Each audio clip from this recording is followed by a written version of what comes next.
Në 13 vitet e qeverisë së Edi Ramës, drejtësia ka rrëzuar një nga shtyllat mbi të cilat ai ka ngritur pushtetin e vet. Hetimet ndaj ministrave, kryebashkiakëve dhe zyrtarëve të lartë nuk janë raste të zakonshme korrupsioni.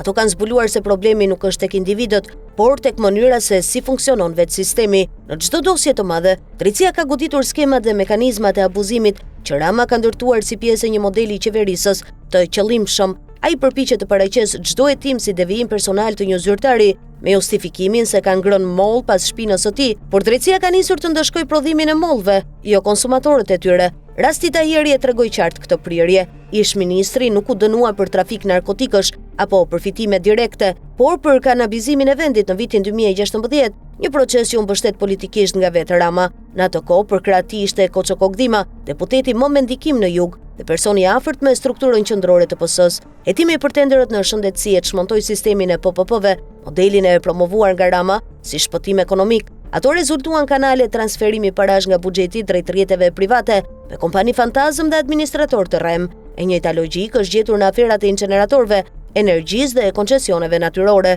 Drejtësia po heton gjithashtu lidhjet midis politikës dhe grupeve kriminale që kanë shërbyer si bazë elektorale dhe financiare për pushtetin. Shërbimet partnere të SBA-s dhe EBE-s i kanë dokumentuar me hollësi këto lidhje dhe kanë burime të afërta edhe brenda rrethit të Ramës. Të dhënat e tyre tregojnë se rrethimin ndërkombëtar ndaj tij ka nisur me qëllim të qartë të mos i lejohet ta mbyll mandatin. SPAK nuk po vepron si trup prokurorësh të izoluar, por si pjesë e një strategjie më të gjerë që synon çmontimin e sistemit të Rama. Faza e parë është shembja e trashëgimisë së tij politike, përmes ekspozimit të çdo strukture të ndërtuar mbi korrupsionin. Pasi të jetë rrëzuar themeli i pushtetit, do të vijë koha e përballjes personale.